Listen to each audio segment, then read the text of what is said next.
Hello, everyone. Today is the 32nd day of the Omer, and we're coming up to Shavuos. We know that Shavuos has several different names. One of the names of the Yom Tov of Shavuos is Yom HaBikkurim, the day of Bikkurim, because Shavuos is the beginning of the season when you're allowed to bring the Bikkurim to the Bais HaMikdash. What are the Bikkurim? So we have a mitzvah, it's a mitzvah in HaTorah, that if you're growing produce in Eretz Yisrael, if you happen to be growing one of the Shivas Haminim, one of the 7 species that Eretz Yisrael is praised for, you have amongst those, you have pomegranates, grapes, dates, olives, wheat, barley.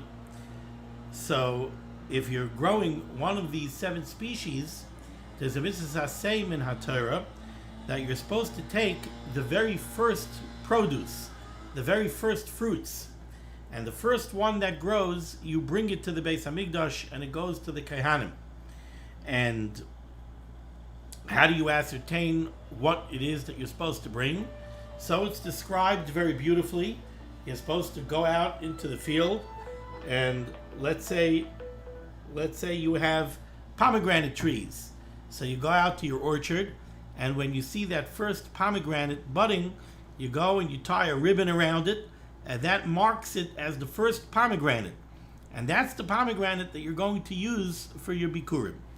Now, what's interesting about this mitzvah is, it's a little bit interesting that the Torah would say the one you have to bring to the Bais HaMikdash is the first one. Not always is the first one the most beautiful one. Very often, the first one might be stunted. The first one might not be nice at all. It could be it's a later pomegranate that's going to be nice. Why not wait until the crop develops and then tell me you should bring the most beautiful one and take it, bring it to the Bais HaMikdash.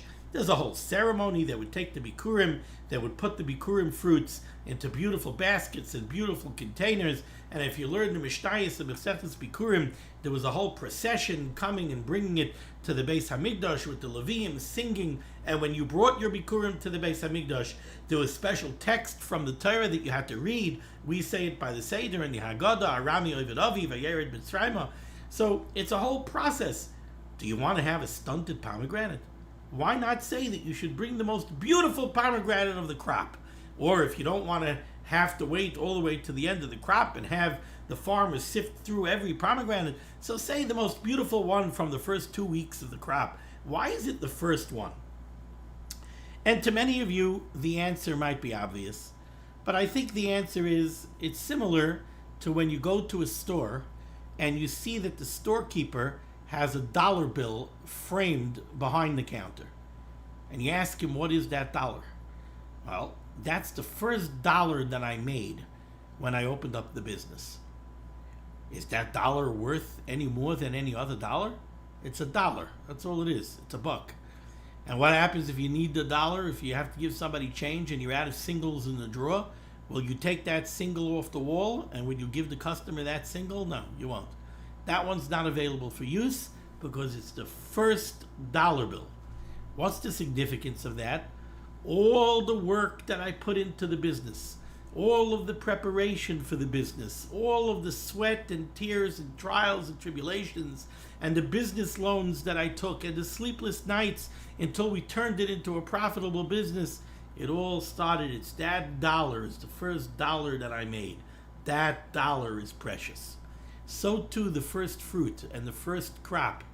All the work that I put in as a farmer, all the sleepless nights, all of the plowing and the sowing and the weeding, and then watching when it was time for the harvest. And sometimes you have to be up late at night, and sometimes you have to be up early in the morning. All of that work is now coming to fruition. Now I have a fruit. That fruit is special to me. And the interesting thing is, it's not special to anybody else. Like I said, it might be a stunted pomegranate. Could be nobody wants that pomegranate.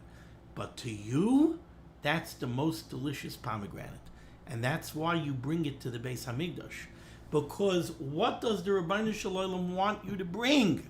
The Rabbeinu Shalom wants you to bring something that's special to you. That's what you bring to the Ribbono Shel Olam, to acknowledge and recognize all of the HaTorah, all of the goodness that the Ribbono Shel Olam showers upon you.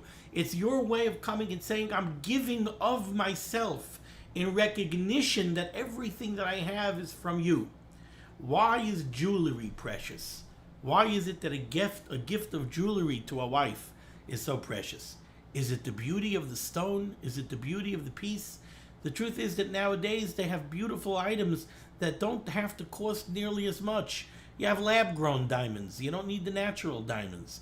And there's artificial ones that look so beautiful. It's not the prettiness. Sometimes there's something else that might even be more pretty. But what that gift of jewelry says is, I took 1,000 hard-earned dollars. That's my labor. My work is in that $1,000. And that $1,000 I could have used for 100 different things. But what I chose to use that $1,000 for, I chose to use it for you. Because you are what's the most special to me. That's what the Ribbono Shel Olam wants out of the Bikkurim. What the Ribbono Shel Olam wants out of the Bikkurim is something that is special to you. That's what you're bringing to the Ribbono Shel Olam, to acknowledge his goodness and to thank him for his goodness. Now, I think that this is a lesson that is very important to us nowadays. I'll tell you what I mean. You know, hopefully we're coming out of the woods, I hope, of this whole COVID era. Hopefully. B'chaste Hashem, we have to thank the Ribbono Shel Olam for the vaccines. That's what we say in davening during the Birchas Kriya Shema. We say, Borei Refuos. The Ribbono Shel Olam is the creator of medicines, the creator of the refuah, the creator of the healing is the Ribbono Shel Olam. So this vaccine, it's not BioNTech, it's not Pfizer, it's not Moderna. The Ribbono Shel Olam gave the chachma to be able to go ahead and produce a vaccine. Hopefully we're coming out of the woods with this COVID. But we have to give the Ribbono Shel Olam. The Ribbono Shel Olam clearly was looking for something from us. What do we give the Ribbono Shel Olam? Ish Yodei Nigei Libai. Everybody knows what he has that he has to work on. What should you bring the Ribbono Shel Olam? Bring the Ribbono Shel Olam something that's precious to you. What do I mean? Is it hard for you to get up in the morning? There are some people who come chronically late to davening. Would you come chronically late to a meeting with your boss? Okay, it's hard to get up in the morning. You go to sleep late and you're tired and the alarm clock rings. You want to roll over and get another 5 minutes. Bring that to the Ribbono Shel Olam. Say, Ribbono Shel Olam, I'm going to bring you those 5 minutes in the morning. I'm going to make it my business to get up on time, and I'm going to make it my business to be by Shacharis, by Brachas. Is it hard for you to keep up a Daf Yomi schedule? Maybe you tried 5 times and you learned one Masechta and then you crashed. Ribbono Shel Olam, I'm going to bring you 45 minutes, an hour of limud Torah. Is it hard for you to have concentration by benching? Bring the Ribbono Shel Olam a matana. Take out a bencher and bench inside with a bencher and bring the Ribbono Shel Olam Birchas Hamazon. The only bracha that's a chiyuv daraisa. You realize that? Sha'akal nir b'dvarei is a din darabanan.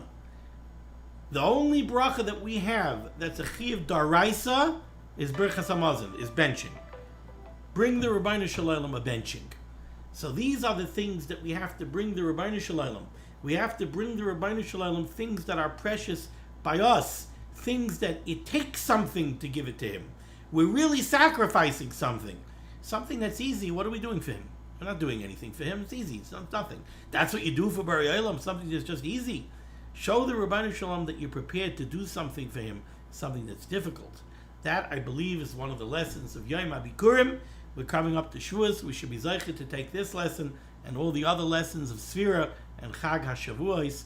Mir Hashem, we should have an emes of Kabbalas HaTorah. Thank you for joining me for limud HaTorah. Be well.